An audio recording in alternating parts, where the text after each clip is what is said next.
وعلى آله وصحبه أجمعين. أما بعد. دي طرف زمان طرف تقوري ده موبايل زمان قيمتي دي زدوم الرازم توسط الله كتاب بينور لبارة.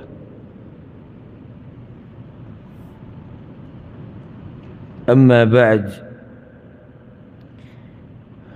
ده سورة البقرة آية نمبر 200 ته موږ رسېدلي یو د الله په توفیق سره، او په دې اخرني آیتونو کې مسله روانه وه د انفاق فی سبیل الله، د الله په لار کې مال لګول. کم مال الله قبلی، کم نه قبلی، او د مؤمن طریقه کار سی چې کله هغه مال لګوي د الله په لار کې، د دې تفصیل روانو. په آخرني آیت کې الله مثال بیان کړی و د منافق، چې د منافق صدقه او د ده مال الله نه قبلی. ولې؟ ځکه چې ریاکاري پکې. مؤمن چې دی د هغه مال هغه د الله د رضا دپاره لګي، ابتغاء مرضات الله وتثبيتا من أنفسهم. اوس په دې 200 آیت کې الله سبحانه وتعالى مؤمنانو ته یو ادب ښیي. هغه ادب دا دی چې کم مال چې خرج کې د الله په لار کې، نو هغه به پاک مال خرج کې. که هغه تا ګټلی او که هغه د ځمکې نه راوتی، دغه شان ردی مال، پالتو مال، دا به د الله دپاره نه خاص کې، بلکې اوچت او اعلی او بهترین شی به د الله په لار کې ورکې. اعوذ بالله من الشیطان الرجیم. بسم الله الرحمن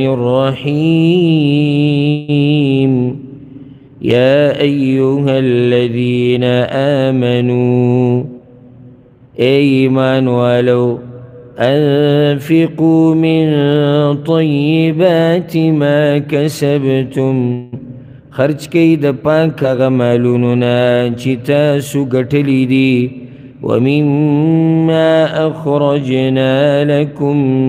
من الأرض، او دا هغه څه نه چې موږ راویستلي دي تاسو لره د ځمکې نه. د الله په لار کې به مال لګې، که هغه د ځمکې نه څه راوتي، او که هغه تا مال ګټلی د هغې نه علاوه په بله طریقه باندې، په دې ټولو کې به د الله حق ورکې. نو د الله یو حق ته زکات، چې خو واجب دی، د دې لپاره خپل شروط دي. د زکات نه علاوه صدقې به هم ورکې، خو دلته الله دا وایي چې من طیبات، پاک مال به ورکې، ځکه چې حدیث کې راځي ان الله طیب لا يقبل الا طیبا، الله پاک دی او نه قبلی مگر پاک مال. او الله پاک عمل خوښوي، پاک وینا خوښوي، پاک مال خوښوي. دا نه چې حرام مال دې اخیستی دی او هغه د الله په لار کې لګې. حرام مال دا الله نه قبلی، نه په عامه صدقه کې او نه په خاص صدقه کې. ولا تيمموا الخبيث منه تنفقون، او قصد مکوئ د ردي د دغه مال نه چې تاسو خرج کوئ هغه. ولستم بآخذی، حالانکه نه تاسو اغستونکي هغې لره، الا ان تغمضوا فيه، مگر که سترګې پټې کوي په هغې کې. الله وایي چې د ردي مال د ورکولو اراده مه کوئ. ردي او پالتو مال دا مه ورکوه د الله په لار کې. او حدیث کې داسې راځي، براء ابن عازب رضی الله عنه وی چې بعضو خلکو کجوري به راوړي د رسول صلی الله علیه وسلم جومات ته، دا غونچکونه به راوړو، هلته به خصوصا چې کوم صحابه کرام غریبانان و اصحاب صفه ول، هغوی به خوړې. نو په دې کې به بعضو کسانو داسې چلو کړو چې کمزوري کجوري چې هغه به ښه نه وي هغه به یې راوړي او هغه به یې په دغه جومات کې کېښودې او د دغه کجورو په منځ کې چې هغه به ښه کجوري وي نو یې الله دا آیت نازل کړو چې ولا تیمموا الخبیث منه تنفقون ردی مال اراده مه کوئ قصد مه کوئ د لګولو بلکې ښه مال به د الله په لار کې لګئ ولستم بآخذیه او حالانکې د ځان دپاره یې نه هلی لکه که دا ردي مال دا تا چې راغستی نو د الله په لار کې ورکې دا ته ځان دپاره هلي الله وایي د ځان دپاره یې نه هلي نو چې د ځان دپاره یې نه هلي نو بیا څنګه د الله په لار کې لګي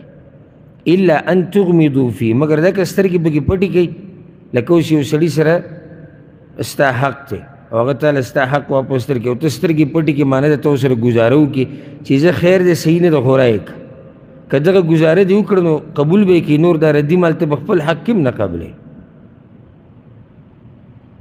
انسان خو موږ خو دومره هرسناک یو چې لکه خپل حق د چا نه هلو پیسې ته هلو مثال کې نو هغه روپۍ او هغه ریال ته او هغه کاغذ ته هم ګورو چې دا زوړ کاغذ دی که دا نوی دی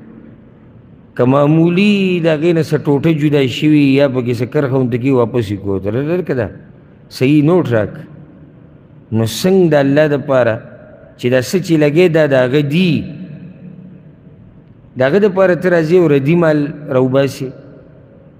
او هغه مال راوباسې چې هغه ته د ځان دپاره نه قبلې دا یو ادب دی چې الله یې مؤمنانو ته ښیي واعلموا ان الله غني حمید او پوه شئ چې یقینا الله بې حاجته دی ستایلی شوی دی دا خبره دې دپاره وکړه دلته چې که تاسو د ردي مال رالی ورکوئ چې یاره په هر حال صدقه به ورکوو ځکه چې الله ورته محتاج دی نو الله وایي زه ګوره بېزاره یم زه بې حاجته یم الله ته زموږ د مالونو څه ضرورت دی دا مال خو راکړی موږ له الله دی او چې هغې راباندې بند کړي څوک یې راله راکولی نه شي چې هغې راکوي څوک یې راباندې بندولی نه شي نو الله ته د دې څه ضرورت دی بلکې الله بېزاره دی زموږ د دې هر قسم عبادت نه مال لګول پرېږده دا موږ چې دلته ناست یو او د الله دا کتاب وایو دې ته د الله ضرورت نشته دا منځونه دې ته د الله ضرورت نشته دې ته زموږ ضرورت دی دې کې زموږ فایده ده دا موږ د خپل ځان دپاره کوو دا نه چې موږ به عبادت وکړو جو الله په خزانو کې به څه زیاتی راشي یا که موږ یې ونه کړو د الله په خزانو کې به څه کمی راشي او که ته عبادت نه کوې نور یې ډېر کوي او که ته مال نه لګې بې حسابه خلک د الله په لار کې مال لګوي نو ردي مال دې راغستی دی او ورکې هغه غني ذات په نوم باندې سړي له پکار دی چې د الله سره ادب کوي ادب یو د مخلوق سره یو د خالق سره دی دا ادب د خالق سره دی د الله سره دی چې د الله په نوم څه شی ورکوي او ښه شی ورکوه لن تنالوا البر حتى تنفقوا مما تحبون الله تاسو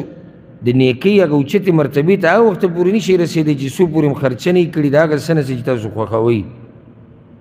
الا دا چې یو سړي سره بل څه نه وي هغه جدا خبره ده یو سړي سره بل څه نشته همدغه شی دا ورکوي د الله په لار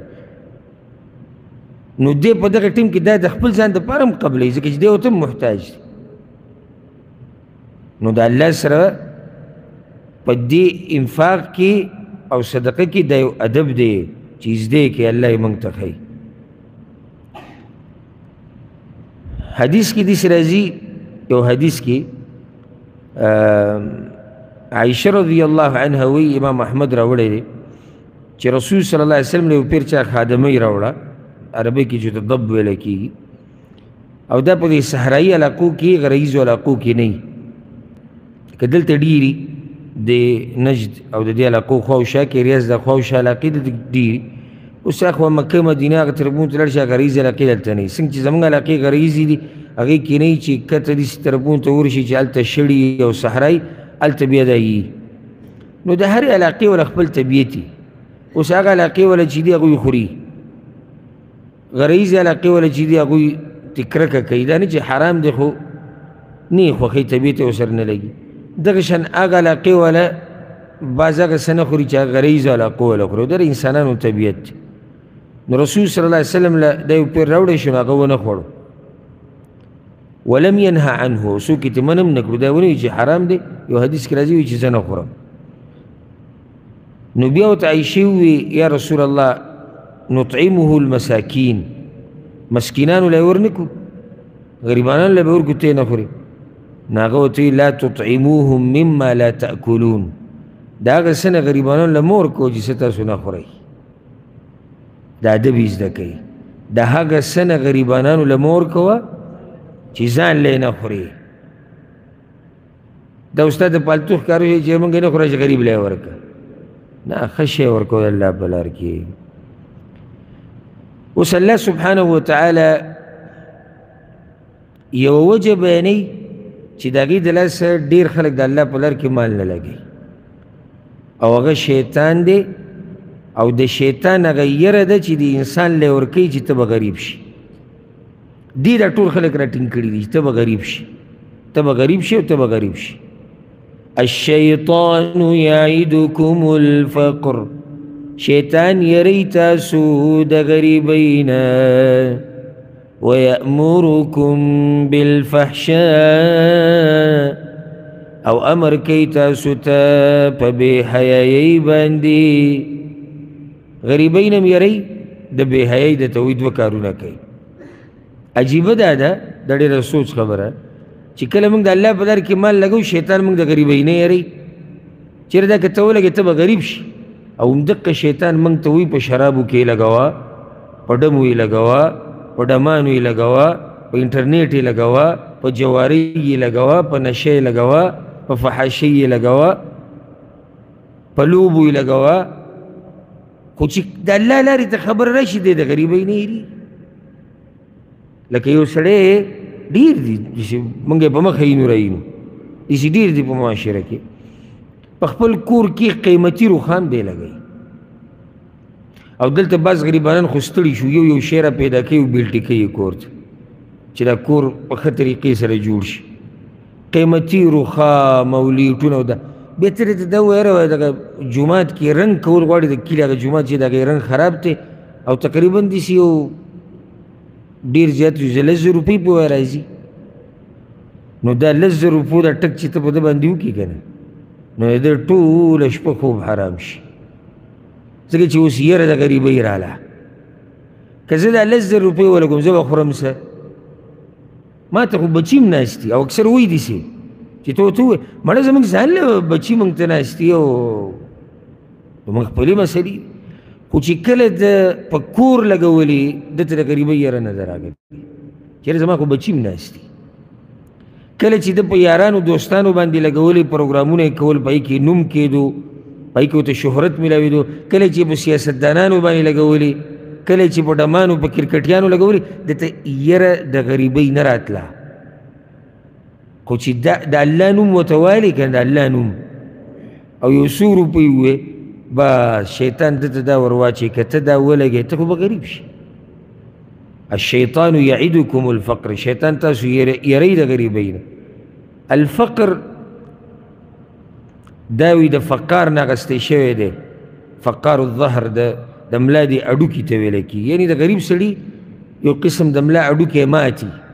کمزوری نو ځکه دې ته فقر ویلی کېږي نو شیطان یری الله وی تاسو د غریبۍ نه او امر درته کوي په فحاشۍ باندې معنی ده چې نه به مني د شیطان او نه به یریږي د غریبۍ نه بلکې مال چې د الله په لار کې لګې الله به دې غني کړي الله به دله په مال کې برکت واچي والله یعدکم مغفرة منه وفضلا او الله وعده کوي تاسو سره د بخښنې د خپل طرف نه او د مهربانۍ یو طرف ته شیطان موږ ته وایي چې څه به شي غریب به شي بل طرف ته الله وی لږه زه به دې وبخم او زه به د باندې خپل فضل راووروم مهرباني به درکړم وفضله خو ستا مرضي دی چې د چا منې نه نور خو ښه پوهېږئ که نه پوهېږئ د دنیا په یوه خبره باندې تاسو ښه پوهېږئ یو طرف ته شیطان وایي غریب به شي مړ به شي د لوږې نه بل طرف ته دا مال چې د چا دی او دا هر څه چې د چا دي هغه ته ته وایي زه به دې وبخم که دې مال ولګو او زه به د باندې خپله مهرباني ښه زیاته کړم اوس الله تا ته دوه لارې ښوولي دي، دوه خبرې درته ښوولي. والله واسع علیم، او الله پراخه فضل والا پوهه دی. اشاره ده دې ته چې مه هېرېږې د غریبۍ نه، د الله خو پراخه فضل دی، په تا به داسې فضل او مهرباني وکړي چې حیران بشي. اوس د علم او د حکمت فضیلت بیانېږي. یو سړی و چې یعنې اکدم خبره حکمت ته څنګه وړي، او خبره د څه روانه وه؟ د انفاق، د الله په لار کې مال لګول، او اکدم خبره حکمت او علم ته واوړېده. نو اوس الله تا ته دا وایي چې یو لوز د شیطان دی، یو لوز د رحمان دی. ته به فرق څنګه کې د رحمان او د شیطان د لوز په منځ کې؟ وایي فرق هله کېږي چې سړي سره حکمت یو علم یو پوهه وي. یؤتی الحکمت من یشاء، ورکوي پوهه د دین چاته چې وغواړي. ومن یؤت الحکمت فقد اوتی خیرا کثیرا، او چاته چې ورکړی شوه پوهه د دین، نو یقینا هغه ته ورکړی شو خیر ډېر. وما يذكر إلا أولو الألباب، او نصیحت نه اخلي مگر صفا عقلونو والا. حکمت څه ته وایي؟ دې کې د مفسرینو د سلفو د وخت نه ډېر اقوال او ټول راجمع کېږي. عبدالله بن عباس وایي حکمت وایي معرفة القرآن، د قرآن علم دا څه دی؟ حکمت دی. امام مجاهد رحمه الله وی حکمت علم ته وی، په دین کې پوهې ته وی. بعض وی لکه ابو العالیه رحمه الله وی حکمت د الله نه یری ته وی، د الله نه یریده د حکمت. بعض وی حکمت عقل ته وی، او بعض وی حکمت هغه د قرآن او حدیث پوهې ته وی، او د ټولې خبرې پکې راځي. په دین باندې پوهه دا عام مطلب شو. حکمت څه ته وی؟ په دین باندې پوهه. اوس الله ومن یؤت الحکمه فقد اوتي خیرا کثیرا، چاته چې دا حکمت ورکړی شوی دی الله ول ډېر خیر ورکړی. دا ګوره الله نه پیسو باره کې ویلي، نه د بچو باره کې ویلي، او نه بل دنیوي نعمت باره کې ویلي چې چاته علم د دین ورکړی شوی دی الله وایي دته لوی خیر ورکړی شوی. خو په دې خبر باندې الله وایي د عقل خاوندان پوهېږي، په دې خبر باندې د عقل خاوندان پوهېږي. ځکه خو په دې کې حسد هم جایز دی چې غیبته ورته ویل کېږي. حدیث کې راځي په صحیح بخاري صحیح مسلم کې دی لا حسد الا فی اثنتین، حسد نه دی روا مګر په دوو کارونو کې. پسخېدل، رجل آتاه الله مالا فسلطه على هلكته في الحق، الله یو سړي له مال ورکړی دی او غیر دین په لارو کې لګوي او ته ورته پسخېږي چې داسې مال ما سره وی او ما هم لګول. ورجل آتاه الله حکمه، او یو هغه سړی دی چې الله ورله د دین پوهه ورکړې ده او هغه خلکو ته دا ښیي دا دین او فیصلې پرې کوي، او ته ورته پسخېږي چې داسې دین ما سره هم وی نو ما به هم خلکو ته بیانول او ما به پرې عمل کول. نو سبحان الله حکمت او علم، حکمت او مال دی آیتونو کې ذکر شو، او حکمت او مال په دغه حدیث کې هم دواړه ذکر دي. یو سړي سره مال دی لګوي د الله په لار کې، ته ورته وپسخېږي داسې مال ما سره وی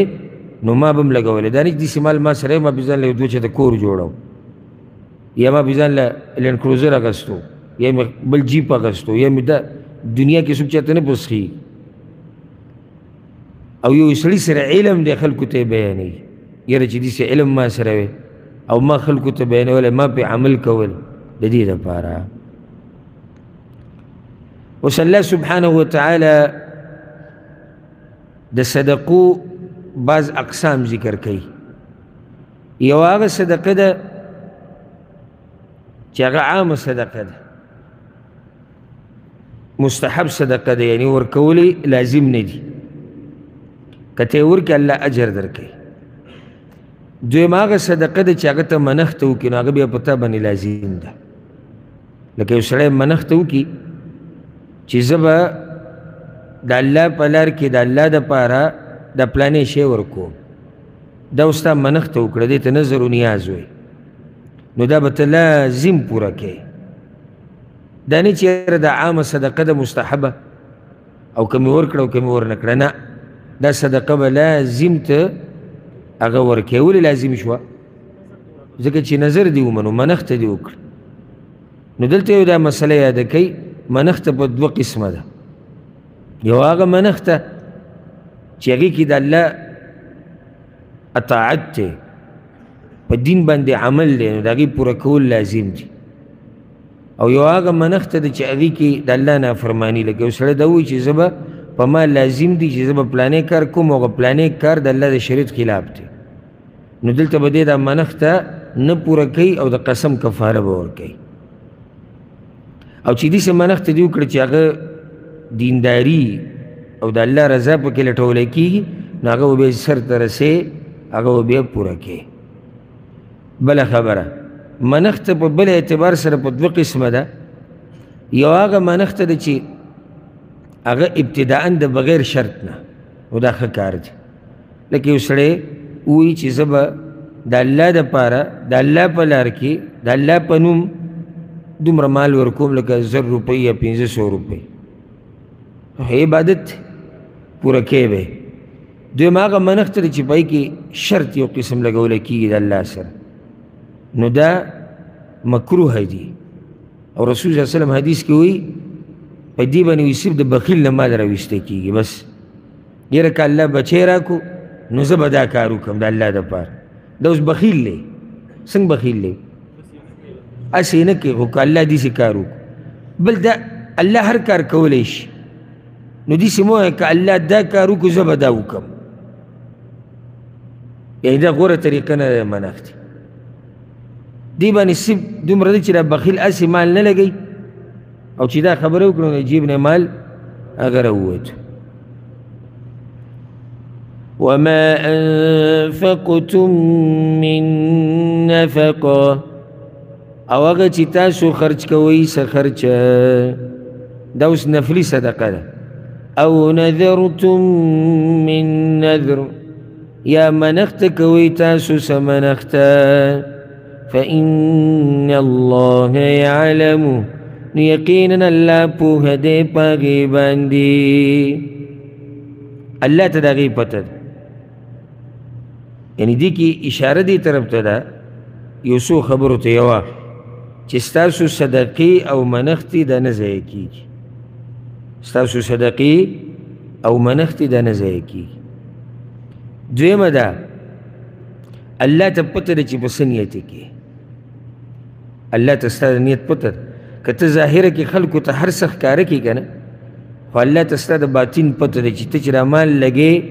په ظاهره کې د الله په نوم، د دې کې مقصد ستا څه دی. وما للظالمین من انصار، او نشتی ظالمانو د پاره څوک مددګاران. ظالمان یې ولې یاد کړو؟ ظالمان هغه څوک دي چې صدقې نه ورکوي، د الله په لار کې مال نه لګوي، او دویم منښت وکړي چې پوره کوي یې نه بیا، دا ظالمان دي. نو د دې ظالمانو الله وایي بیا څوک مددګاران په آخرت کې هغه نشته. اوس صدقې په بل اعتبار سره دوه قسمونه بیانوي، یو پټه صدقه او بل ښکاره صدقه. دواړه جایز دي، دواړه جایز دي. غوره هغه پټه صدقه ده. بعضو علماو د دې خبرې وضاحت داسې کړی دی چې صدقه اصل دا دی چې په پټه به ورکوې، الا دا که په ښکاره کولو کې فایدې نو بیا یې ښکاره کړه. لکه دې دپاره یې ورکوې چې یاره دا خلک په دې لار باندې روان شي او د الله په لار کې مال ورکړي، نو بیا صدقه خیر دی ښکاره یې ورکړه. عام اوقاتو کې به پټه ورکړي. بعض علما داسې وایي زکات ښکاره ورکوه، نفلي صدقه پټه ورکوه. زکات ښکاره ورکوه یو خو هغه په تا واجب دی، یعنې هغه خلکو ته پته لري چې یاره دا سړی صاحب حیثیت دی، د مال دی چې دی خو به زکات ورکوي. بله دا چې دعوت دی خلکو ته چې زکات ورکوي. زکات په تاسو باندې د الله یو لازمي حق دی، ورکوي. نور عام اوقاتو کې غوره څه دي؟ پټه صدقه ورکول. او په دې کې هغه مشهور حدیث دی، پرون ورته موږ اشاره کړې، صحیح بخاري صحیح مسلم کې دی، چې سبعة يظلهم الله في ظله يوم لا ظل إلا ظله. وقسم خلق دي چې د عرش په سوري کې به ولاړې قیامت به ورځ. یو پکې دی ورجل تصدق بصدقه فأخفاها حتى لا تعلم شماله ما تنفق يمينه. یو سړی دومره په پټه صدقه ورکوي چې د ګس لاس ته هم پته نه لګي چې دی ښی څه ورکړي دي. او یو حدیث کې داسې هم راځي، امام ترمذي راوړی دی، صدقة السر تطفئ غضب الرب. پټه صدقه د الله غضب ختموي. پټې صدقې د الله غضب ختموي. نو د الله سره چې تجارت کې مطمئن اوسه، هغه ته د یوې روپۍ، د یوې پیسې، د یوې ذرې پته ده، نو په دې مه هېرېږه چې دا به ضایع شي. او چې د الله سره تجارت کې نو هم خپل او د الله په منځ کې ساته، مخلوقاتو ته مه ښایه الا دا چې ښکاره کولو کې څه مصلحت وي. إن تبدوا الصدقات فنعما هي. کتاسو ښکاره کوئ صدقې نو ښه دي دغه، دا هم صحیح دی. ښکاره صدقې ورکول دا هم صحیح دی، خو دې کې به نیت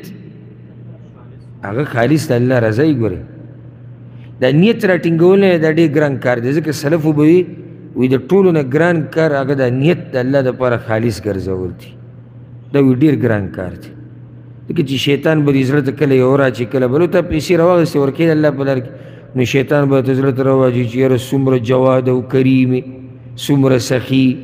څومره ته دیندار یې، او وګوره هغه پلانې ناست دی، دا خبره لږه په تیزه وکړه، هغه پلانې ناست دی نو هغه ته هم بیا بیان کړه. دا قسمه خبرو کې به شیطان ته راټینګوي، او ته به کوشش کوې چې د دې هر څه نه ځان بچ ساتې. وَإِن تُخْفُوهَا او که تاسو یې پټې ورکوئ، وَتُؤْتُوهَا الْفُقَرَاءَ او ورکوئ هغه فقیرانو ته،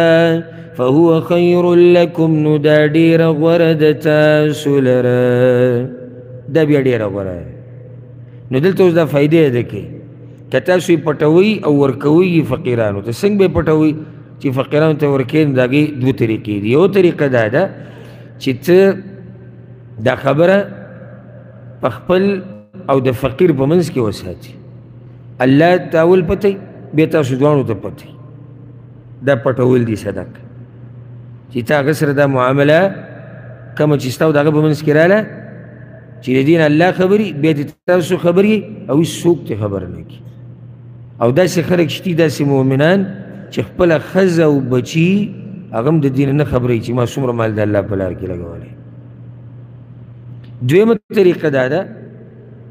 چې کله سړي ته پته ولګي چې یاره دا فقیر، بعض داسې فقیران دي چې هغوی د خپل عزت نفس ډېر خیال ساتي،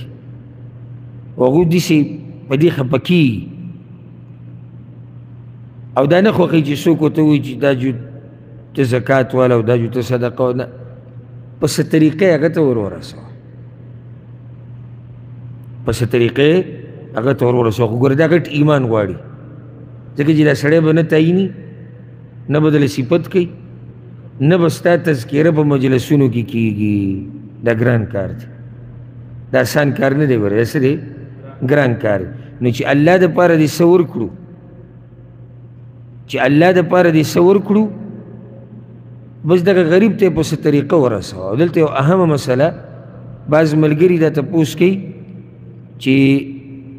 من غریب له چې کله زکات ورکو نو لازم به ورته ووایو چې دا زکات دی. نه، لازم نه ته ورته وایو چې دا زکات دی. الله ته پته ده او تا ته پته ده چې دا زکات دی څومره دی، د څه دی او د څه نه دی. نو لازم نه دی چې ته ورته دا بیانې چې دا زکات دی. وَيُكَفِّرُ عَنْكُمْ مِنْ سَيِّئَاتِكُمْ او وبرېږي ستاسو نه ګناهونه ستاسو. په دې صدقو ورکولو سره به الله تاسو نه ګناهونه ورېږي. دې کې بل قرات دی ونکفر، ونکفر او ونکفرو. دې کې درې قراتونه دي. ویکفرو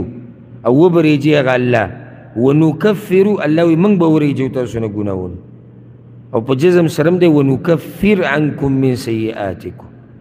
والله بما تعملون خبير، او الله پاغ عملونو چی تاسوی کوئی خبردار دے. اشاره دیتا که چا پزړه کې د ير راشي چیرې دا خو زه پټي صدقې ورکوم نو دا به سکین الله ما ته پته ده که اراده دي دی چې الله د پاره ورکین الله سوی زه خبردار یم دا پوره نه. او که اخو نور مقصدونه دي ناغه خو بیا په پټو صدقو کې هغه بیا نه پوره کیږي. که ځان مشوره او چې خلک دي صفتو کې او چې ستا بدله بیا درکي او تا سره دغه شان معامله وکړي بیا نو دا خو بیا نه کیږي. اوس الله سبحانه وتعالی یو بله مسله بیانوي هغه ده چې صدقې عامې صدقې دا مشرکانو له هم ورکولی شي. عامې صدقې مشرکانو له ورکولی شي، زکات نه د عامو صدقو خبر روانه. خو هغه مشرک او هغه کافر له چې هغه حربي نه وي د مسلمانانو سره جنګ نه کوي نو هغه له هم صدقه ورکولی شي څه ناڅه دې دپاره چې دی متاثره شي او کیدای شي اسلام قبول کړي. عبدالله بن عباس رضی الله عنهما وی چې د صحابه کرامو دا نه وخوښه چې هغه خپلوانو له صدقه ورکړي چې کوم مشرکان. نو بیا رالو په رسول صلی الله علیه وسلم پسې او د هغه نه یې تپوس وکړو چې یا رسول الله دې مسله کې به څه کوو؟ نو الله اجازت ورکو لیس علیک هداهم نشتی ستا په ذمه په سمه راوستل د دوی ولكن الله يهدي من يشاء او مگر الله په سمه لار راولي هغه چا لره چې ویې غواړي. یعنی دا مشرک د ده نیغې لارې ته راوسته دا ستا کار نه دی. هغه الله وایي زما کار دی چې زه نیغې لارې ته راړم او که نه راړم خو تاسو له صدقه هغه ورکولی شي. او دلته دا خبره یاده کوي چې بغیر د عالم نه او د استاذ نه ته په قرآن نشي پوهېدی په دې زه لیکل کوم دستخط کوم او د ټولې ګوتې یې طلب کوم. یعنې دې آیت ته ترجمه به راته وکړو او یا ځان له یو ترجمې قرآن را پیدا کړو بیا ما په دې آیت پوه کړه چې دلته دا څه مطلب دی چې څو پورې سره استاذ نه ناست څو پورې د تفسیر جوور نه کتلی او تفسیر باندې ما ورته پورې نشي پوهېدی چې څو پورې ته د استاذ سره نه ناست. نو استاذ ته واپسي دا لازم ده چې ستا یو استازي عالمي ته ورته زنګون مات کړي او تا پوهه کړي چې د الله د دې خبرې هغه دا مطلب دی. نو الله وایي مشرکانو ته هدایت کول نه کول ای پیغمبر دا ستا په ذمه نه دي. بعضو اثارو کې دي سړی چې رسول الله وسلم منع کړو صحابه کرام چې مه یې ورکوئ مشرکانو له صدقه مه ورکوئ. ولې؟ ځکه چې دوی هدایت یافته نه دي ګمراه دي. نو الله ورته ووایي دوی ته هدایت کول نه کول دا زما کار دی. هر چې صدقه ده نو هغه وله ورکولی شي. دا دلیل دی په دې باندې چې هدایت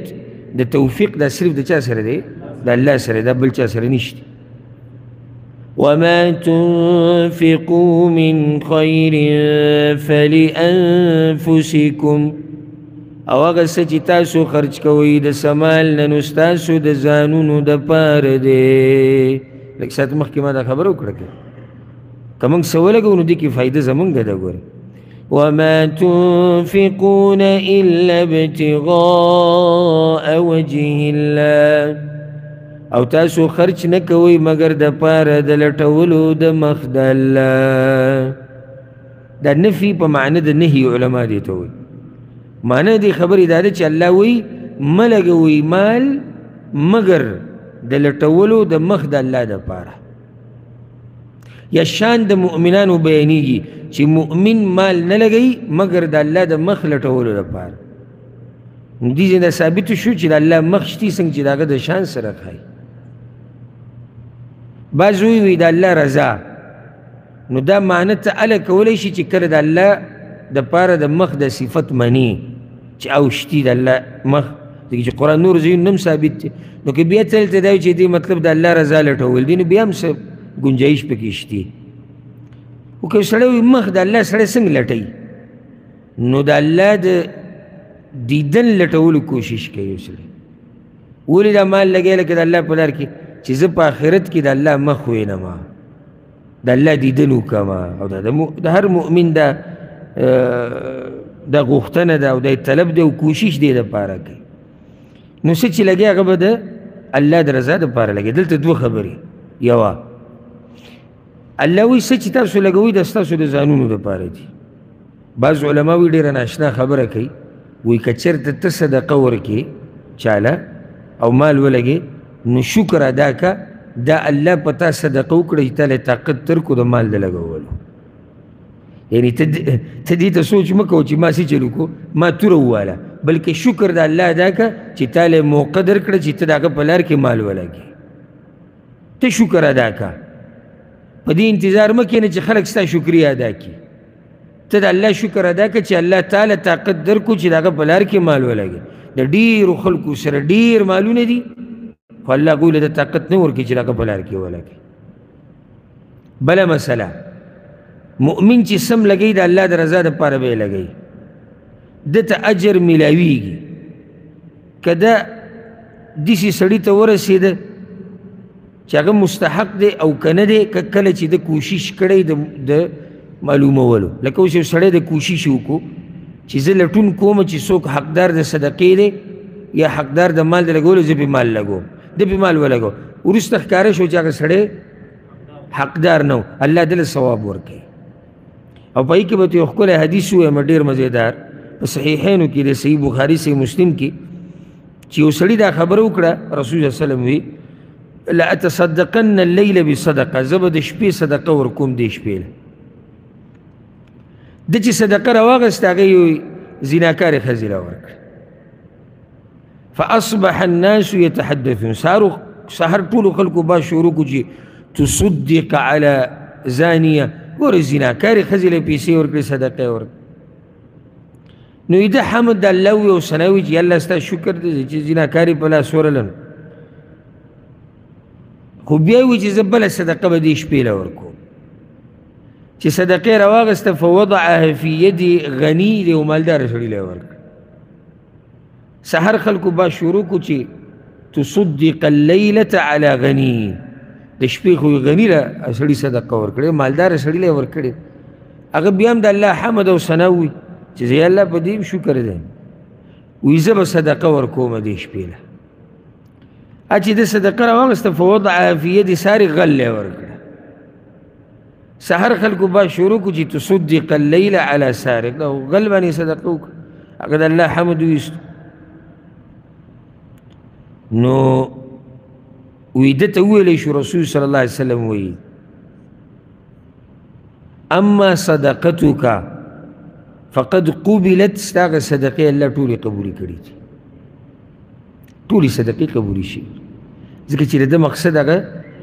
د الله رضا لټول. اوس واوره، واما الزانیة فلعلها ان تستعف بها عن زنا،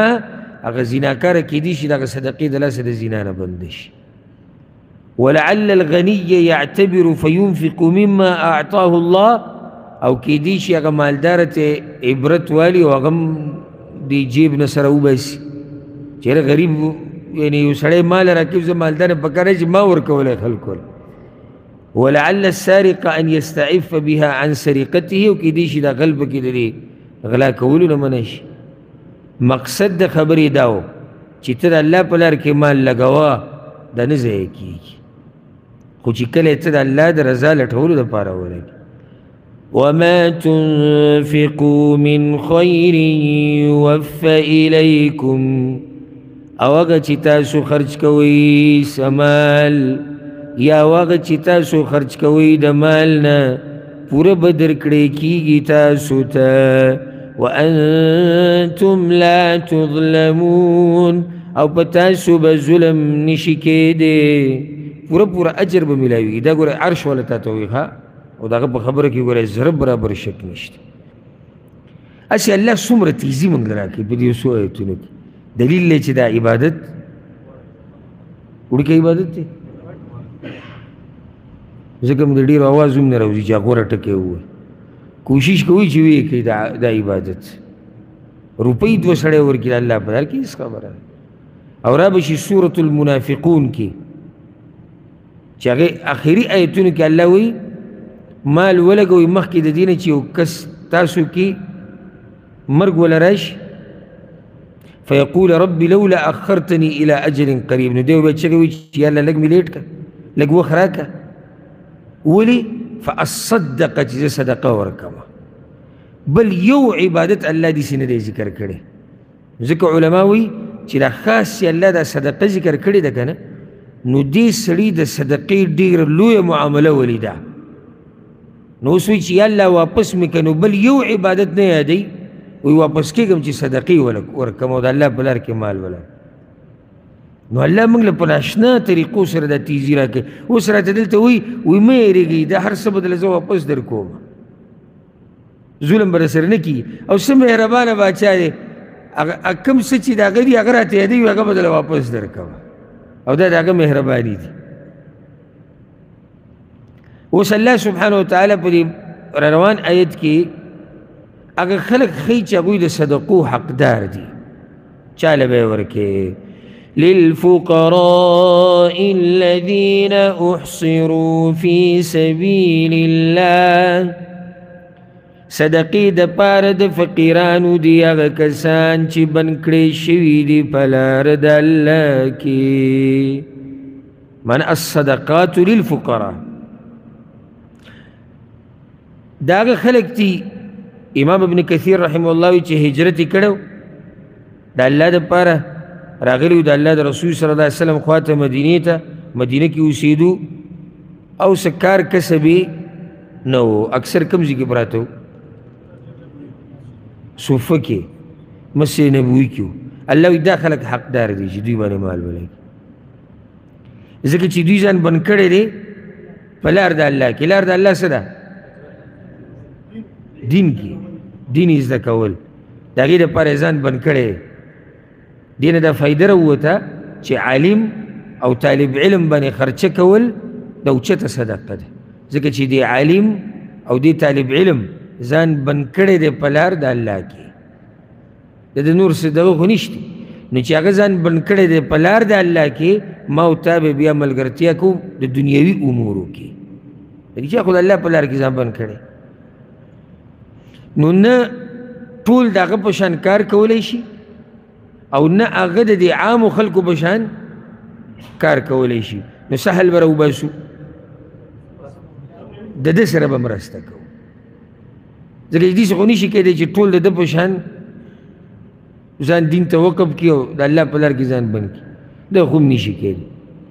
او داسې هم نشي کېدی چې په لار د الله کې ځان بند کړی دی، کار کسب یې نشتی،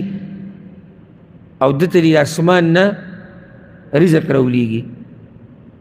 چې الله ورته من و سلوا رالیږي. نه، داسې هم نه کېږي. نو اوس کېږي بس الله موږ ته وایي تاسو یې پرې لګوئ. دا خلک حقدار دي. لا يستطيعون ضربا في الأرض، طاقت نه لري د سفر کولو په ځمکه کې. چېرته ځي راځي نه دغه دین دپاره ځان یې وقف کړی،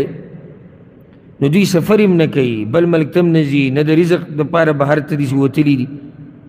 نو دا حقدار دي. يحسبهم الجاهل أغنياء من التعفف، ګمان کوي په دوی باندې ناخبر انسان د مالدارانو، من التعفف د وجې د ځان پاک ساتلونه. الله اکبر. دا خلک دیندار دي، نو د سوال نه ځان ساتي، نو ناخبره او چې تجربه یې نه وي، نو هغه پې ګمان د څه کوي؟ د مالدار. کله به ته یو طالب علم ویني، یو عالم هسې مزېداره ګړۍ او سپینه جوړه یې اچولي، دا چې تجربه یې نه وي او ځان یې په زور ناخبره کړی، چې ګوره برطانیې ولې رالیږي، کویت ولې رالیږي. نو ستا عقل کوم ځای کې پروت دی؟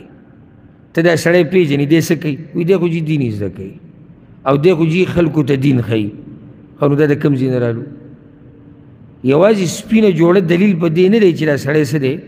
مالدار دی. دا خو هغه ته د هغه پیغمبر ویلي دي سپینې جامې اغوندې، ځکه چې دا مزېداره کپړه ده. ته یو عالم وینې پاک صفا ګرځي، خوشبو استعمال، الله یاره چې دله به د ده څو تنخوایي ګورئ. نه، دا ده ته د پیغمبر ویلي دي خوشبو لګوه، دا ورته شریعت ویلي ځان پاک ساته. خو سړی څه استعمالوي؟ دماغ. ورسره عقل چې دماغ عقل زړه دا استعمال کته اسې ته خو ګوره که نه چې دې سړي د دې طالب علم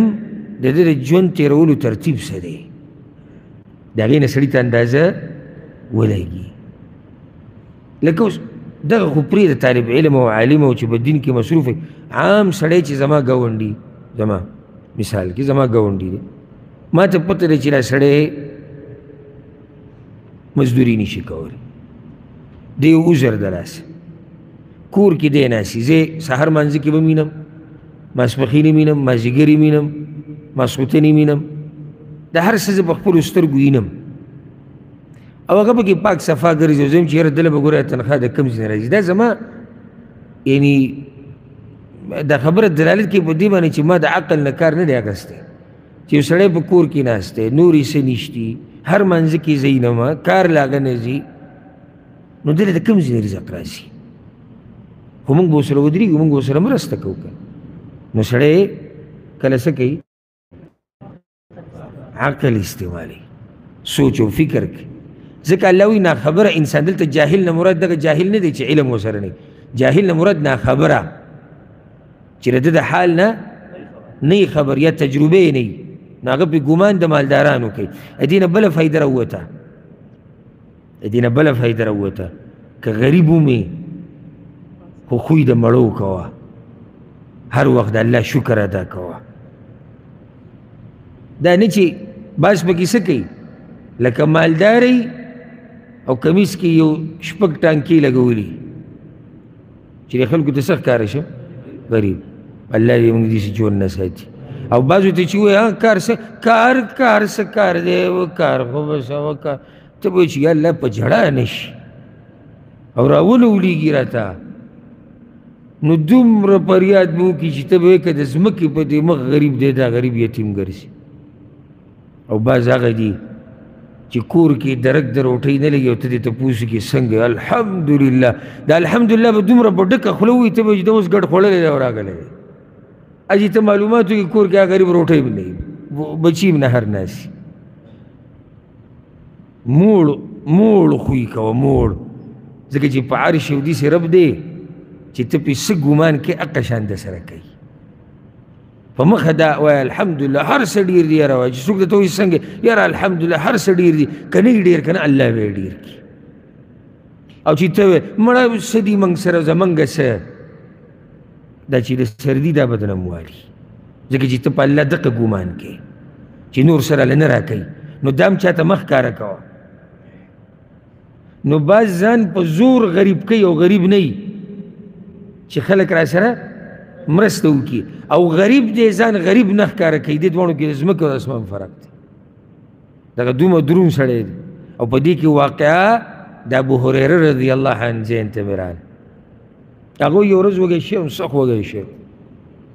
او داسې وږی شوی وم چې د خېټه مې بلکل داسې د دې ملا د دې هډوکي سره دا سرمن لګېدلی و جوخته شوی نو ما چې اوس څه چل وکړه نو ابوبکر صدیق رضی الله عنه مې د مانځه نه بعد راګیر کړو جومات ته راووتو ما ورته چې داسې د الله په کتاب کې یو آیت دی که په دې مې پوه وکړي نو ما چې دی مې کور ته پوځي چې راځه کور ته ځو هلته به روټۍ هم وخورو تا ته به زه د آیت هم بیان کړم ګوره دی داسې نه شي ویلی چې ما روټۍ لګوسه دا هغه دي چې ګمان پې خلک د مالدارانو کوي نو هغه ورته د آیت هغه مسله بیان کړه او هغه پې پوه نه شو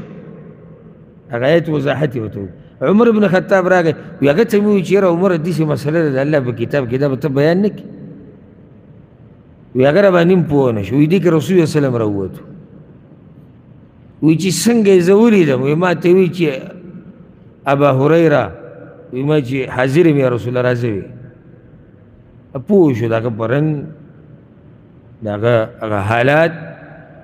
دا خو د هغه شاګردانو د هغه امتیانو هغه په دې ټولو پوه داسې ژوند خلک تېرې ښه د هر چا په مخ کې ګیرې شکوې کول دا مزه نه کوي او ځان په هر ځای کې فقیر ملنګ ښکاره کول دا مزه نه کوي صفا سوتره اوسه او چې هوښیاران په دې مؤمنانو کې هغه به په تا پوه شي چې دا سړی محتاج دی، هغوی به سره مرسته کوي او دا به هم الله د هغوی په زړونو کې اچوي چې تا سره مرسته وکړي ځکه چې ستا په الله باندې ښه ګمان دی. او دا په دې لارو کوڅو کې چې ګرځي بعضو پکې تجارت نه دی شروع کړی، دومره مالدار دي چې پکې لکپتیان کروڑپتیان پکې شدي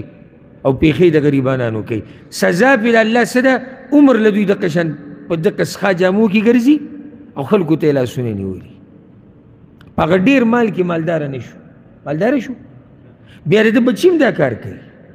حالانکې ښه کور شتي، ښه ګاډی شتي، خو ژوند یې دا دی. ولې په الله باندې ګمان ښه نه و او هغه کم نعمت چې ول الله ورکړی هغه یې پټ کړو.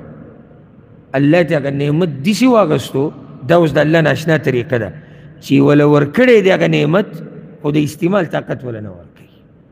دا ګورې د الله ناشنا طریقه ده. یو خو یو سړي له څه شی چورلټ نه ورکوي، یو وله ورکوي او د استعمال طاقت وله بیا نه ورکوي. خو په دې باندې هوښیاران خلک پوهېږي. تعرفهم بسیماهم، ته به پیژنې هغوی لره په نښو نښانو د هغوی. دغه عزتمن خلک دا چې حقدار دي د دې چې په دوی د مال ولګي، الله پیغمبر ته وایي که سوچ به وکړو نښو نښانونه به یې وپېژني. سړی پېژندی کېږي. څنګه ما په مخکې مثالونه ذکر کړو، تا ته د سړي حال معلومي، تا ته کور معلومي، تا ته مصروفیات معلومي، نو نښې نښانې څه یي؟ واضح ہے. و چې په نښو نښانو په دغه هم نه پوهېږي نو بیا په هېڅ نه پوهېږي. لا يسألون الناس الحافا، سوال نه کوي د خلکو نه په انخطو سره. سوال د خلکو نه کوي. الحافا، لحاف په عربي کې کمبل ته وایي، صادر ته وایي. نو څنګه چې دا صادر په دې بدن پورې نښتی نو الله وایي داسې په تا چا پورې نښلي هم نه چې ماله داره که ماله داره، چا ته څه نه وایي. لکه بعض سوالګري خلکو ته وایي یاره زما دا مسله ده، دا ده، کله پکې سړي پورې ونښلي. خو دا هغه دي چې دوی چا نه سوال نه کوي نه په چا پورې نښلي. دا خلک حقدار دي. وما تنفقوا من خير فإن الله به عليم. او هغه چې تاسو خرج کوئ څه غوره شی نو یقینا الله په هغې باندې پوهه دی. بیا یې درته ووایي زه پې پوهه یم، نور درته څه ووایي؟ بار بار درته وایي زه پې پوهه یم، زه پې پوهه یم، ما ته پته ده. معنی دا چې صرف خپله معامله د هغه سره ساته، هغه ته د هر څه پته ده. الذين ينفقون أموالهم بالليل والنهار، هغه کسان چې خرج کوي مالونه خپل د شپې او د ورځې، سرا وعلانیه، په پټه او په ښکاره، فلهم اجرهم عند ربهم، نو دوی دپاره اجر د دوی دی په نزد د رب د دوی، ولا خوف عليهم ولا هم يحزنون، او نه به یې سیره په دوی باندې او نه به دوی غمجنه شي. وی دا آیت د علي رضی الله عنه په باره کې نازل شوی دی. هغه یو ورځ د ورځې هم صدقه ورکړه، بیا یې د شپې هم ورکړه، بیا په پټه هم ورکړه، بیا په ښکاره هم ورکړه. نو الله د آیت نازل کړو چې د مؤمنانو شان دا دی چې دی په هر حال کې د الله په لار کې مال لګوي. دا نه چې صرف ورځې ته پروت وي یا صرف شپې ته یا صرف په پټه یا صرف په ښکاره، په ښکاره، په پټه، د شپې، د ورځې، په هر حال کې د الله په لار کې مال لګوي. اجر یې دغه دی کوم چې دې آیت کې ذکر شو. او د یو یو شي الله ګوره موږ له اجر راکوي. بیا راته معمولي څه هغه ذهن ته مې هغه حدیث راغی په صحیح بخاري صحیح مسلم کې دی چې رسول صلی الله علیه وسلم سعد رضی الله عنه ته ویلي وی حتی ما تجعل فی امرأتک، ته چې خپلې ښځې له کومه نوڼۍ د ډوډۍ ورکوې که نه الله تعالی به دې هم اجر درکوي. اوس د دې نه بعد الله سبحانه وتعالی د سود خبره کوي چې کله دا خبره بیان شوه چې مؤمنان د الله په لار کې مال لګئی، حلال مال لګئی، پاک مال لګئی، اجرونه ګټي. نو بل طرف ته الله وایي هغه خلک دي چې هغوی لګول خو پرېږده، هغوی ناس دې ته دي چې زموږ دا خېټه په هر طریقه چې ډکه شي، خو چې ډکه شي اگر که هغه حرام وي اگر که هغه سود وي. و فرق ته وګوره. هغه بل طرف ته خلک لګیا وي الله په لار کې مال لګوي او کوشش کوي چې غوره مال ولګوي، ریاکاري پکې رانه شي، یو داسې دي یو داسې دي. بل طرف ته هغه د دنیا هغه حرسناک ناست دی، لګول پرېږده، د ځان دپاره دومره راجمع کوي چې حرام او حلال یې پکې پرېښودي. نو ځکه بحث د سود شروع شو. الذین یأکلون الربا، هغه کسان چې خوري سود، لا یقومون الا، دوی به نه پاسیږي مګر کما یقوم الذي یتخبطه الشیطان من المس، مگر لکه چې پاسیږي هغه کس چې ګډوډ کړی هغه لره شیطان من المس د وجې د لیونتوب نه. دا د سودخور انجام د کوم ځای کې؟ قیامت کې. لا یقومون، نه به پاسیږي دوی د قبرونو نه، د قبر نه چې دا سودخور پاسي نو دی به لیونی، لکه هغه کس چې شیطان پې ناسي پیرې پې راغلی او د ده نه لیونی جوړ کړی. دلته یو څو مسلې. اولنی الربا، ربا په عربی کې لغت کې معنی د زیادت، الزیاده. نو سودخور کوشش د څه کوي؟ چې زیات مال والی، چې څومره ورکړی دی د هغې نه زیات والی. بیا ربا په دوه قسمه د سود، یو هغه دی ربا الفضل، یعنی هغه شینه هغه خوراکونه چې رسول صلی الله علیه وسلم ذکر کړي دي، لکه کجوره شوه، وربشې، غنم، وسکي، دا چې ورکوي نو کمې زیاتې پکې کوي. حالانکه طریقه دا ده چې یو شان به ورکې او لاس په لاس به ورکې، او دا سود په دنیا کې کم دی. دا سود بل دی هغې ته ویل کېږي ربا النسیئه، نسیاو کې سود، دا په دنیا کې ټول نه زیات دی. او د هغې طریقه دا ده، د دې صورتونه ډېرې، زه صورتونه نه بیانوم، صرف تاسو په دې سود هسې د سود په تعریف او په دې قسم باندې سرسري پوه کړو چې جاهلیت په زمانه کې دا طریقه وه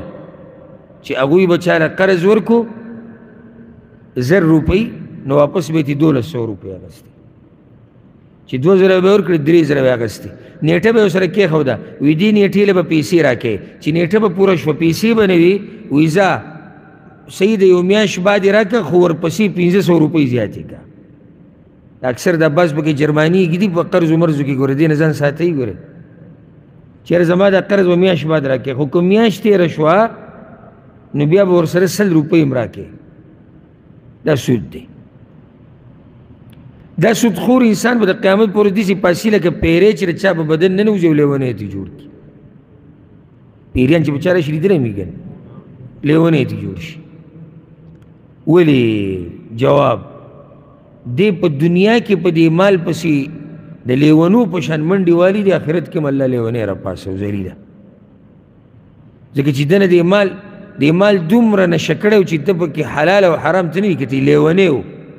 بچې لیونی و، آخرت کې الله لیونی راپاسي. د دې نه دا فایده هم راووته چې پیری شیطان د انسان جسم ته ورننوتی شي د الله په اذن سره. دا طاقت الله غله ورکړی. دې باره کې آیتونه مشتي، حدیثونه مشتي، او دا خبره د مشاهدې هم ده، لیدلی شوې خبره ده. ذلک دا حالات په دې وجه شو. ولې الله دوی سره دا کار کوي؟ وایي دا په دې وجه بأنهم قالوا چې یقینا دوی ویلي انما البيع مثل الربا، چې یقینا بیع په شان د سود ده. البیع، بیع خرڅول اخیستل، وایي دا په شان د څه ده؟ په شان د سود ده. ولې؟ څنګه په شان د سود؟ او یایي که بیع کې هم ګټه ده. بیع کې څه ده؟ ګټه یې منګه په سود کې کوو کمقلانو هسې دلته یو غټې خبرې ته اشاره ده ګورې خو په دې باندې هغه سړی پوهېږي چې هغه ښه سوچ کوي هغوی داسې ونه وي چې انما الربا مثل البیع سود د بیع په شان دی داسې ونه وي څه ووي بیع د سود په شان ده معنه دا ده چې د هغوی سره بنیادي کار سودو نو په هغې باندې بیع قیاس کړه یعنی بیع هغوی بنیادي نه ګڼله بنیادي څه ګڼله سود ځکه چې کله ته یو شی بنیادي ګڼې خو په هغې به قیاس کوې که نو دوی دې چې بنیاد څه شی وګڼو سود یې بنیاد وګڼو او دا خو یو شی وأحل الله البيع وحرم الربا او حلال کړي د الله بیع او حرام کړي د سود دا خو یاد د هغوی خبره ده یعنې هغوی داسې وي چې بیع د څه په شان ده د سود په شان ده نو وګوره څنګه الله بیع حلاله کړه او سود یې حرام کړو دا خو دواړه یو شی او یا دا خبره د الله ده چې دوی په دې خپله خبره کې غلط دي ځکه چې الله بیع حلال کړې ده او سود یې حرام کړی دی وحرم الربا دینه دا مسله راووته چې بیع جایز ده هر قسم په شریعت کې الا چې شریعت کې ته منع راغلي نور بیع هر قسم چې هغه څه ده جایز ده الا هغه بیع چې هغې کې د شریعت خلاف ورزي کېږي هغه به حرام ځکه دلته وي چې الله بیع هغه حلاله کړې ده فمن جاءه موعظة من ربه بس هغه څوک چې راغی هغه ته نصیحت د طرف د رب د هغه نه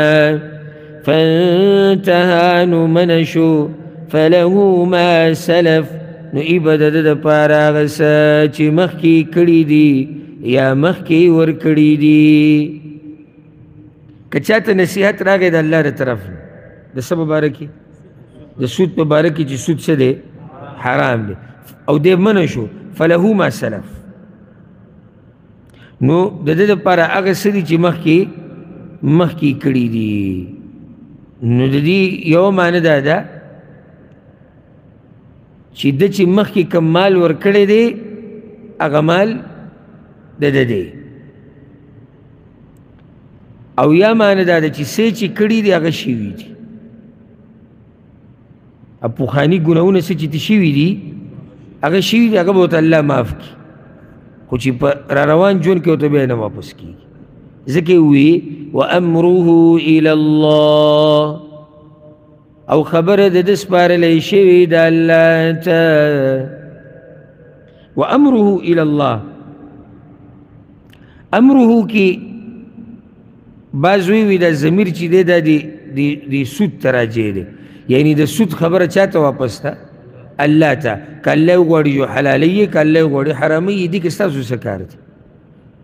ځکه چې هغه وی سود څنګه حرام شو او بیع څنګه حلاله ده نو الله وی خبره زما په لاس کې ده که زه حلالوم او که زه حرام یا و امره کې ضمیر راجع دی دې کس ته نو خبره د ده واپس ته چا ته الله ته بس د ده خبره د الله سره شوه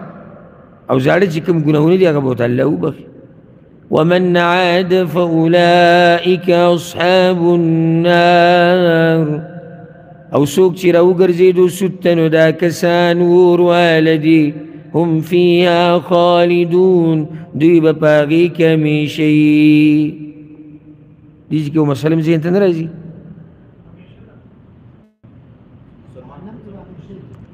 نو څه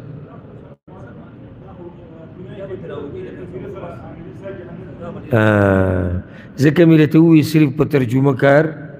نه کېږي نه ترجمه ما ته وکړه خو زړه کې دا سوال لاګی چې دا خو مسلمان دی او مسلمان موحد خو همیشه په جهنم کې نه نو جواب د دې دا دی ومن عاد الى تحلیل الربا او څوک چې واپس شو د سود حلالولو ته حرام چې حلالي هغه څه دی کافر شو که نو چې کافر شو نو جهنم کې به همیشه دپاره ځکه چې هلته هغوی مخکې څه ووي چې انما البیع مثل الربا حلاله ګڼله وی څنګه چې بیه حلاله ده دقه شان سود حلال دی ها توبه دې وایسته الله دې معاف کوي خو ته که بیا دې ته راواپس شوې الله وایي نو بیا به وي جهنم ته ځي همیشه دپاره یا بعضو علماو ډېر ناشنا جواب کړی هغه دا چې اصل دا دی چې سودخور به همیشه دپاره جهنم ته ځي دا اصل دی الا که په منځ کې څه خبره راشي چې د دې نه منع کوي او هغه خبره ایمان دی یعنی اصل دا دی چې سودخور به په جهنم کې همیشه وي خو چې یو سړی مؤمني نو د دې ایمان د لاسه به دی همیشه نه پاتې کېږي نور قانون اصل دا چې دی به صحیح دی به همیشه وي او په دې دواړو طریقو سره د دې آیت وضاحت کېږي يمحق الله الربا ويربي الصدقات کمی الله سود لرا او ډېری صدقو لرا يمحق الله الربا ويربي الصدقات الله کمی سود لرا یا ختمی سود لرا او ډېری صدقه کمی یې څنګه برکت پکې نه د دې سړي ژوند ذلیلوي خلک ورته ټول خیر یې کوي څوک یې په ښه صفت نه یادوي دا حرام د ده بچي وخوري هغوی نه برکت ختم شي د ده په کور کې برکت نه وي د ده په ژوند کې برکت نه وي د ده د خلکو سره معاملات ګډوډي دا ټولې په دې کې دننه راځي حرام الله ختمی اگر که ظاهره کې سړي ته څه وخته پورې ډېر ښکاري ویربي الصدقات او الله ډېری صدقو لرا څنګه ډېری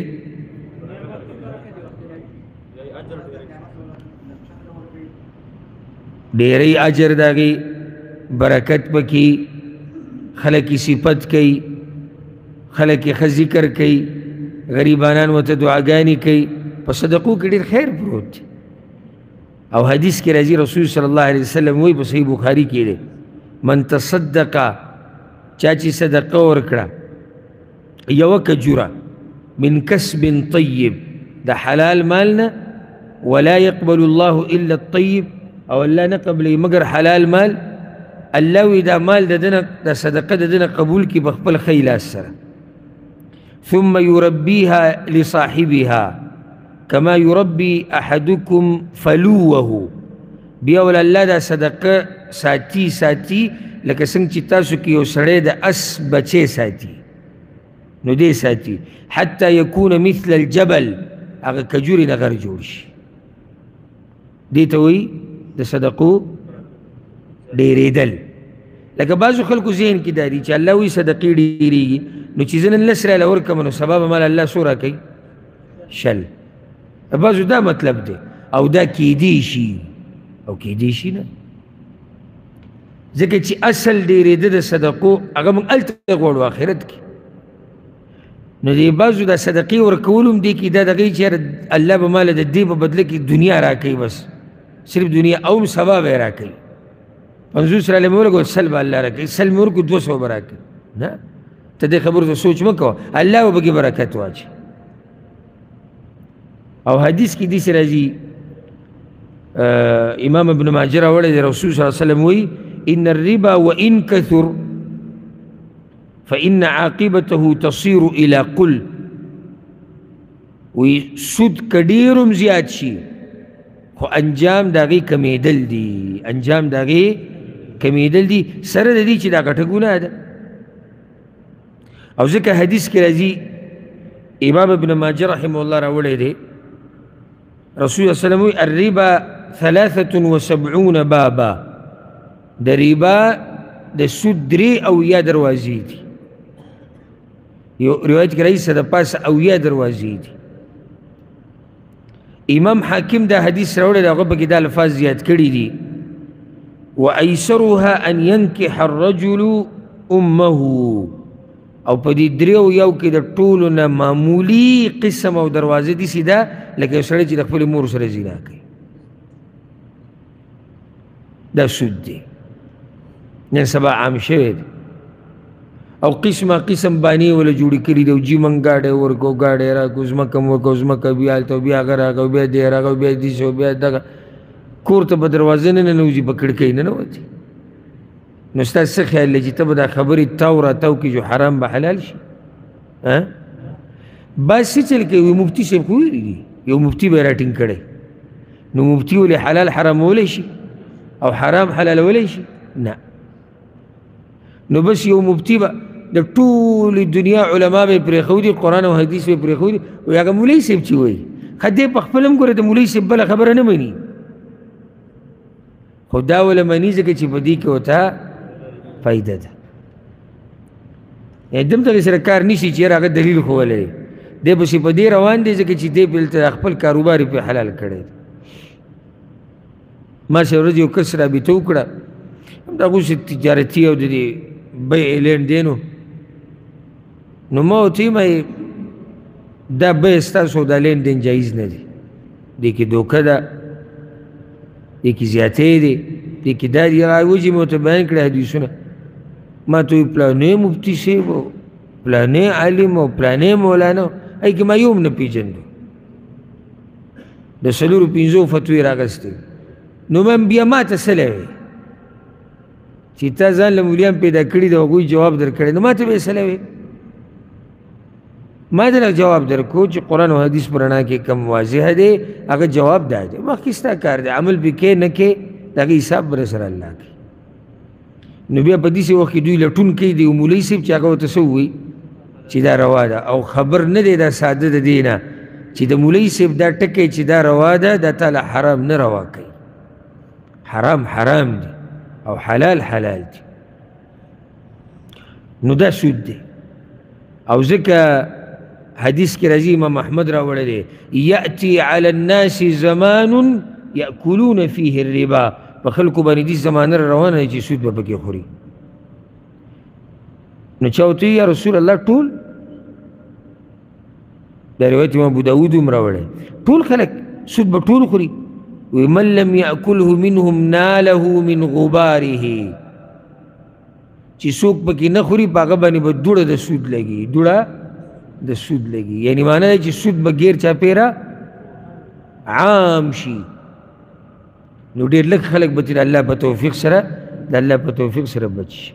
او رسول صلی الله علیه وسلم حدیث کوي صحیح مسلم کې، لعن الله آکل الربا وموکله وشاهدیه وکاتبه، د الله لعنت ته په هغه سړي چې سود خوري، په بلې خورئ او ګواهان په دې باندې او څوک یې چې لیکي، دا ټول په دې ګناه کې شریک ته به یې ټولو لعنت دی. والله لا يحب كل كفار اثيم، او الله مینه نه کوي د هر ډېر ناشکره ډېر ګناهګار سره. ناشکره دی که نه چې حلالې طریقې پرېښودي او په حرامو کې نښتی دی، خو بیا ورسره ګناهګار شو. نو ناشکر هم دی، ګناهګار هم دی. چې سود خوري په هغې کې به لازم دا دوه صفات موجود وي، او الله داسې خلکو سره مینه نه کوي. اوس الله منځ کې د مؤمنانو شان بیانوي چې هغه خلک دا دي کوم چې ځان د سود نه ساتي او کوم چې وایي زما مني. ان الذين آمنوا وعملوا الصالحات، یقینا هغه کسان چې ایمان یې راوړی دی او عملونه یې کړي دي نیک، واقاموا الصلاة او پابندي د مانځه یې کړې ده، وآتوا الزکاة او ورکړی دی زکات، لهم اجرهم عند ربهم، د دوی دپاره ثوابونه دي په نزد د رب د دوی، ولا خوف عليهم ولا هم يحزنون، او نه به یې هېڅ یره په دوی باندې او نه به دوی غمجنه شي.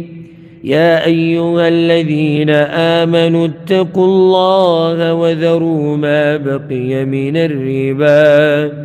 ایمان والو ویریږئ د الله نه او پرېږدئ هغه چې باقي دي د سود نه، ان کنتم مؤمنین، که یئ تاسو مؤمنان. که مؤمنان یئ نو الله وی سود پرېږدئ. وذروا ما بقي من الربا، یعنی پرېږدئ هغه څه چې د سود نه باقي دي. د دې دوه مطلبه دي. یو دا دی چې پرېږدئ هغه مالونه چې تاسو خلکو ته زیاتي حساب کړي دي، لکه یو سړی دی توبې وویسته او د یو کس سره معامله د څه روانه وه د سود نو هغه زیاتي مال څه که پرېږده معاف که نه پرېږده ځکه چې معاف که نو معنی دی چې دا د هغه څه دی حق دی بیا نو دا خو حرام مال پرېږده ها دویم وذروا ما بقي من الربا معنی ده چې د سود چې باقي څومره طریقې دي هغه ټولې پرېږدئ معنی هر طریقه د سود چې ده نو ای مؤمنانو هغه پرېږدئ روایت کې داسې راځي چې بنو عمر د ثقیف قبیلې یو خاندانو او بنو المغیره د بنو مخزوم قبیلې یو خاندانو یو شاخو د دوی په منځ کې د جاهلیت د وخت یو معامله و د سود د دې دواړو خاندانونو په منځ کې نو چې کله اسلام راغی او دا مسلمانان شو نو دا ثقیف و قبیلې والا رالو وی چې منګه دا مخامخ قبیله یادوله بنو المغیره چې دوی دې زمونږ هغه حق منګ له راکړي هغه کومه معامله چې د جاهلیت د سود هغه زمونږ حق دې منګ له راکړي بنو المغیره دا مشوره وکړه او بیا وی لا نؤدي الربا فی الاسلام من خو په اسلام کې چاله سود نه ورکوو نو په دې کې دوی په رسول صلی الله علیه وسلم پسې یو کس راولېږو چې د هغه نه تپوس وکړي چې کله د هغه نه تپوس وشو الله رب العزت دا آیت راولېږو چې ای ایمان والو ویرېږئ د الله نه او دغه څه چې پاتې دي د سود نه دا څه کوي دا پرېږدي اوس دې آیت ته ګوره غوږ کېږدئ او ښه ورته غوږ کېږدئ د زړه فإن لم تفعلوا نو که ونه کړو تاسو دا کار څه کار پرېښودل د سود فأذنوا بحرب من الله ورسوله نو خبر شئ په جنگ سره د طرف د الله او د رسول د هغه نه بس بیا ستاسو جنگ د چا سره شو د الله سره شو دې کې یو قرت دی فآذنوا نو بیا ووایئ د خلکو ته چې اعلان جنگ دی د الله سره او د الله د رسول سره فأذنوا بحرب من الله عبدالله بن عباس استيقنوا بحرب من الله ورسوله دا خبر یقینی یاده کوي چې د الله او د الله د رسول د طرف نه تاسو سره جنگ دی او ستاسو د هغوی سره جنگ دی عبدالله بن عباس یو اثر کې وایي د قیامت په ورځ به الله سودخور ته وایي چې خذ سلاحک للحرب اسلحه راواله کنه چې ما ورته جنګ وکړو الله به دې سودخور ته وایي اسلحه راواله چې ما ورته څه وکړو ما ورته جنګ وکړو اوس تاسو ما ته دا وایي چې یو سړي د الله سره جنګي دی به کامیاب شي یو سړي د الله د پیغمبر سره جنګي دی به کامیاب شي کوم ځای کې به کامیاب شي وَإِن تُبْتُمْ فَلَكُمْ رُؤُوسُ أَمْوَالِكُمْ او که تاسو توبه وویسته نو یې به ستاسو دپاره سرونه د مالونو ستاسو سرونه د مالونو معنی ده چې هغه اصل مال چې کم دی هغه به تاسو ته درکړی کېږي او ځکه حدیث کې دا خبر راغلی دی امام ابو داود راوړی دی رسول صلی الله علیه وسلم لکم رؤوس اموالکم لا تظلمون ولا تظلمون لا تظلمون ولا تظلمون تاسو به ظلم نه کوئ او نه به په تاسو ظلم کیدی شي تاسو به ظلم نه کوئ په څه په هغه سیوا مال اخیستو سره او تاسو سره به ظلم نه کیږي ستاسو هغه مال به کمیږي نه هغه به تاسو ته پوره میلاویږي کوم چې هغه د مال سر دی اصل دی لکه سل یاله دی او 200 سره سود شو د سود سره 200 شو نو راس المال کم یو دی هغه سل یاله الله وی تاسو سره به ظلم نه کیږي دا سل به ته پوره میلاوي او تاسو به ظلم نه کوئ د سلو نه به زیات نه غواړئ اصل کې د قرض د معامله به احسان دی په دې کې ته څنګه ګټه کې قرض په احساناتو کې ته خپل ورور سره احسان کې نو بیا د هغه نه ګټه کې په احسان کې چې زه سره منډه وم ته به دا کار کې نو په دې سره په دې سره انسان هغه خپل احسان هم تباه و برباد کړي او الټه الله سره او د الله د پیغمبر سره د جنګ اعلان هم وکړي. ها وإن كان ذو عسرة او کچرته یې تنګسیا والا څوک قرضدار تا ول قرض ورکړی دی او سړی څه دی تنګسیا والا دی لاس یې تنګ دی غریب دی مسله پرې راغلی ده او ستا پې قرض دی نو اوس دوه طریقې دي فنظرة إلى ميسرة نو لازم دی انتظار کول هغه ته تر وخت د مالدارۍ پورې انتظار به ورته کړي. دویم وأن تصدقوا خير لكم او چې تاسو صدقه وکئ غوره د ستاسو دپاره إن كنتم تعلمون که تاسو پوهیږئ څنګه صدقه وکئ دا مال ورته ټول پرېږدئ. دو طریقې دي یا دا وکړه او یا دغه وکړه. یو روایت کې داسې راځي امام مسلم هم داسې راوړی دی امام احمد هم راوړی دی د ابو قتاده رضی الله عنه په یو سړي باندې قرض و نو دی به پسې دې قرض له چې به ورکړه به پټ شو ځکه به رسول الله وسلم پناهي وغوښته الله پورې به پناه نیو د قرضو نه ځکه د رښتینی سړی دروغجن کړي دروند سړی سپک شي وعده پوره کوونکی سړی بیا د وعدو خلاف ورځي زه سبا او زه درله به او زه سړي ته پته ولري یو خو دروغجن د هغه هم پته وي چېرې د دا طریقه ده کله ښه دینداره ښه سړی دروند سړی په دروغو شروع وکړي الله یې موږ ټول د قرضو نه ساتي نو چې دی به ورغی سړی به پټ شو یو ورځ چې ورغی د هغه د کور نه ماشوم راووت او تپوس یې ترې وکړو پلار دې وي کور کې دی کور کې د روټۍ خوري ناسته روټۍ هغه ورته اواز وکړو یا فلان فلانیه هغه راووت راوځوي فقد اخبرت انک ها هنا ما ته ویلی شوي دي ما ته خبر راکړی ته دلته یې نو هغه راووت ورته یې ویې ولې زما نه پټېږي کله ګوره غلطي د قرضداري مې چې سړي نه پټېږي صفا خبره نه کوي خو کله داسې وي چې هغه مخامخ ګوره په صفا خبرو هم نه پوهېږي کله داسې وي په داسې سړي به واوړې چې هغه ستا خبرې ته نه غوږ ږدي نه سوچ کوي نه پوهېږي نه د عقل خاوند دی یاره که زه به ورسره اوس دې سړی تا ته پته یاره دا سړی سنجیده سړی دی نیټه راله د قرضو ټلیفون وکړي تا ته ها څنګه ته ورته بس ملاقات کوو ملاقات کې ورته ووایي چې راله هغه وایي صحیح ده نو دې سړي نه پټېده نه دی پکار خو چې تا ته پته ده چې په یو حال کې دې نه پرېږدي او شرموي دي او بې عزته کوي دي نو بیا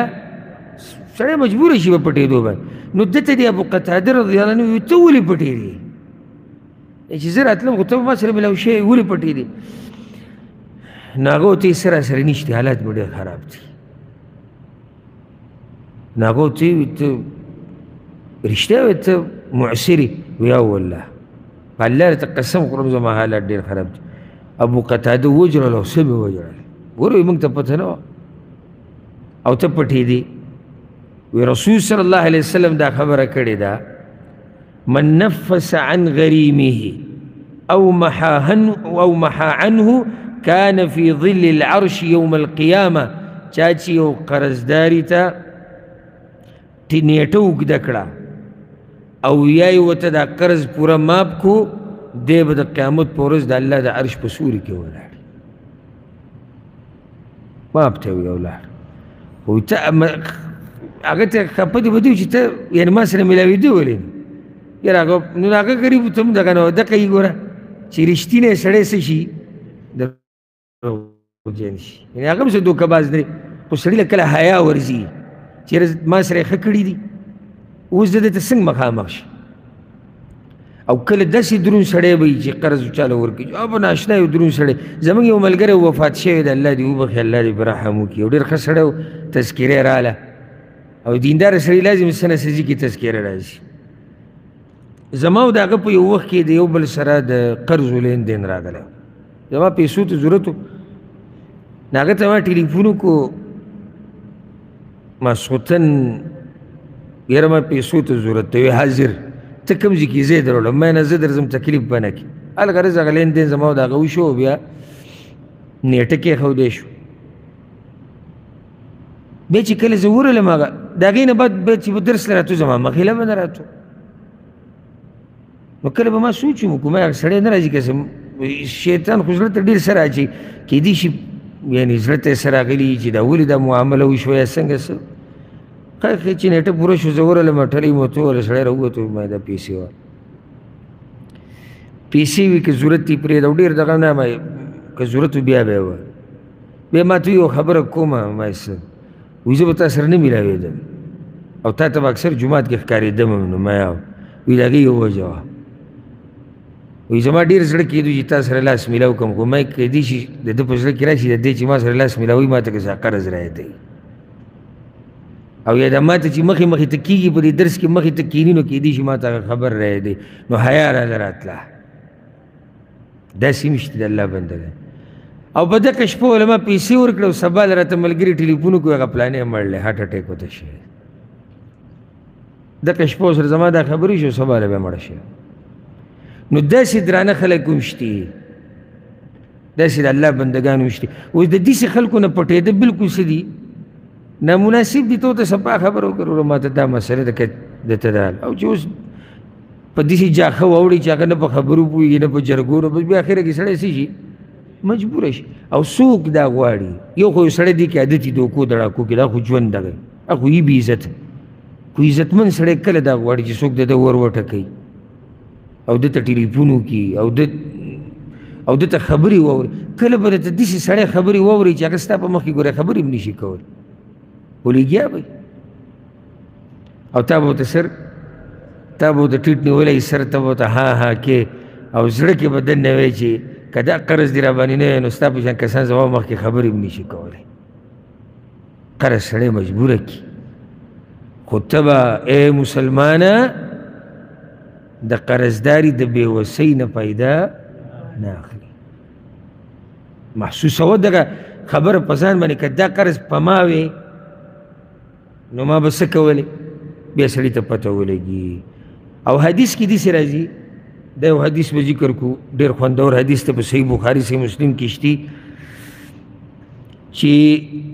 قیامت په ورځ به الله یو بنده راولي رسول الله صلی الله علیه وسلم وایي اتی الله بعبد من عبیده یوم القیامه قیامت په ورځ به الله یو بنده راولي حساب کتاب دپاره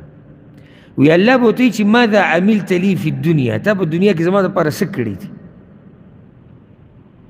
هغه به ورته وایي الله ما خو څه داسې غټ د خیر کار نه دی کړی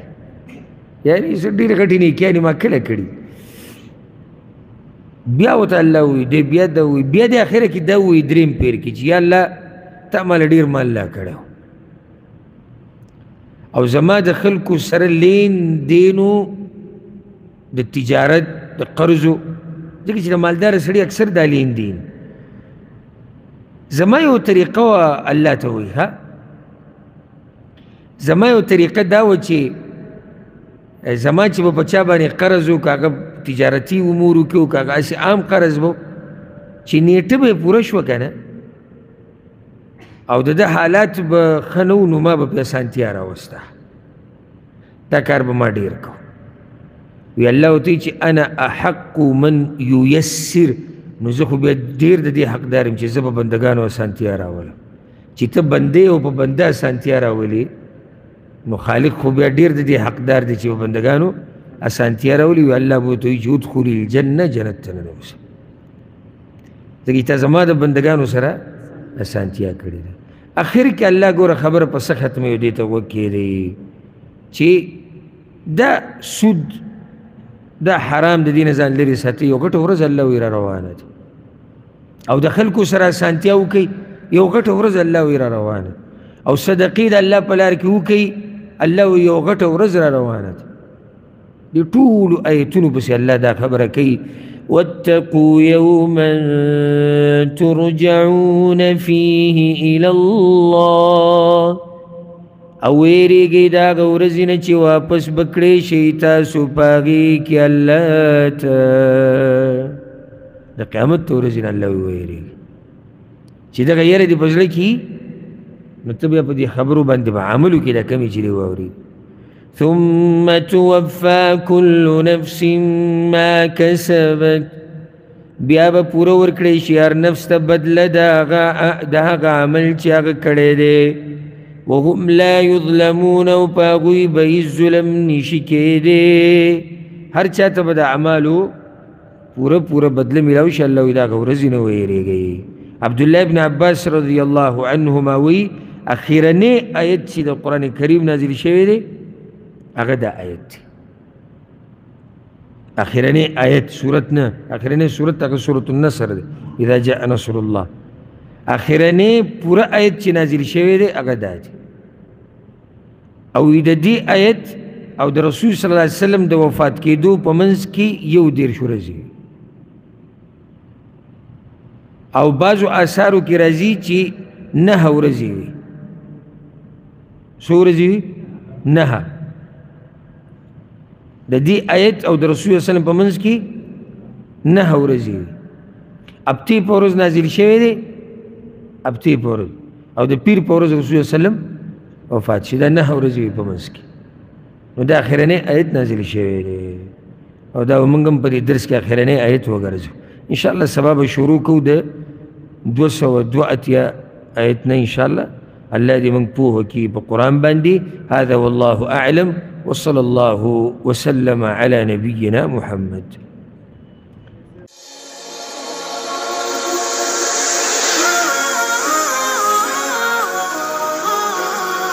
قبلة قلبي كعبة ربي